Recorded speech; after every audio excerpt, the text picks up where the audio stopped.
नमस्कार, NMF news पर आप सभी का बहुत स्वागत। मैं हूं आपके साथ अभिषेक पुंडित। प्रधानमंत्री नरेंद्र मोदी जब भी सत्ता में रहे, सत्ता के शीर्ष पर रहे, वो मुख्यमंत्री की बात हो या फिर प्रधानमंत्री पद की बात हो, लेकिन 2024 के नतीजे कुछ अलग आए। 240 पर बीजेपी सिमट गई। दो बैसाखियों के सहारे प्रधानमंत्री मोदी को प्रधानमंत्री पद की शपथ लेनी पड़ी। पहले चंद्रबाबू नायडू और दूसरा नीतीश कुमार। वक्फ बोर्ड को लेकर फिलहाल देश में बवाल मचा है। जेपीसी की मीटिंग में भी रोज बवाल होता है। कभी कोई नेता वॉकआउट कर जाता है तो कभी कोई नेता वॉकआउट कर जाता है। नवंबर के आखिरी हफ्ते तक जेपीसी इस मामले पर क्या कुछ फैसला लेगी, उसकी उम्मीद है कि वो फैसला आ जाएगा। लेकिन उससे पहले देवबंद के दारुल उलूम वाले मौलाना अरशद मदनी दिल्ली में एक कार्यक्रम को संबोधित कर रहे थे। जमीयत उलेमाए हिंद के संविधान संरक्षण सम्मेलन की अध्यक्षता करते हुए मौलाना मदनी ने कहा कि मुल्क में मौजूदा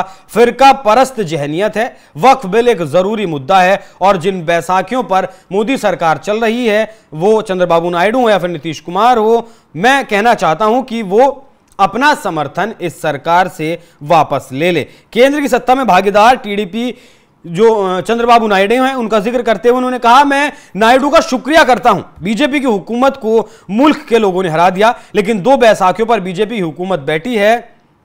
वहीं टीडीपी की तरफ से नवाब जान जो वाइस प्रेसिडेंट हैं टीडीपी के, वो भी यहां पहुंचे और उनके सामने ये कहा गया कि 15 दिसंबर को नायडू के क्षेत्र में 5 लाख मुसलमानों को इकट्ठा किया जाएगा। मतलब सीधे तौर पर अगर मैं आपको बताऊं तो मौलाना अरशद मदनी ने चंद्रबाबू नायडू को एक तरीके से 5 लाख मुसलमानों को इकट्ठा कर चेतावनी देते हुए कहा कि आप वक्फ बिल पर अपना समर्थन ना दें, भले ही आप मोदी सरकार के साथ सत्ता में क्यों ना हो। और इस चीज का जो समर्थन है वो चंद्रबाबू नायडू की पार्टी ने कर भी दिया। नवाब जान जो टीडीपी के वाइस प्रेसिडेंट हैं, उन्होंने साफ कर दिया है कि हम वक्फ का समर्थन नहीं करेंगे।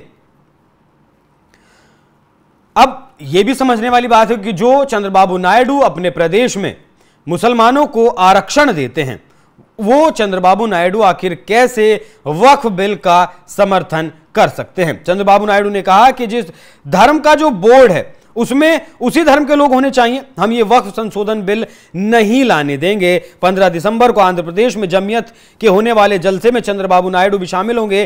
टीडीपी उपाध्यक्ष नवाब जान के इस बयान से देश की सियासत गर्म आ सकती है।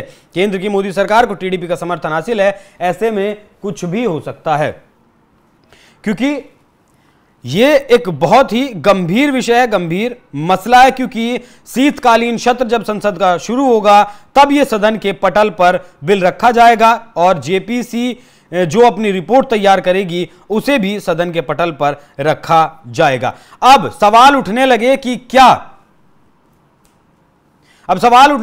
क्या मोदी को धोखा देकर मदनी के साथ जाएंगे चंद्रबाबू नायडू? क्या जैसे नायडू ने हाथ पीछे खींच लिए हैं, वैसे ही नीतीश कुमार भी अपने हाथ पीछे खींच लेंगे? क्या 5 लाख मुसलमानों के सामने घुटने, 5 लाख मुसलमान अभी इकट्ठा भी नहीं हुए, उससे पहले ही घुटनों पर आ गई है चंद्रबाबू नायडू की सरकार प्रधानमंत्री मोदी के साथ, जो उनका संबंध था। और सवाल यह भी उठने लगा कि क्या मोदी सरकार गिरने वाली है? क्योंकि शीतकालीन सत्र में अगर वक्फ बिल सदन के पटल पर नहीं लाया गया, जेपीसी जो अपनी रिपोर्ट देगी उसे सदन के पटल पर अगर नहीं लाया गया, तब बीजेपी को देश को जवाब देना होगा कि आप इसमें संशोधन करना चाहते थे, 44 संशोधन आपने किए हैं, तो आप कर क्यों नहीं रहे? अगर वो लेकर आते हैं तब यह सवाल होगा कि चंद्रबाबू नायडू ने तो इनकार कर दिया। चंद्रबाबू नायडू ने अगर इनकार कर दिया, नीतीश कुमार भी अगर इनकार कर देते हैं, तब यह सदन में बिल पास नहीं हो पाएगा।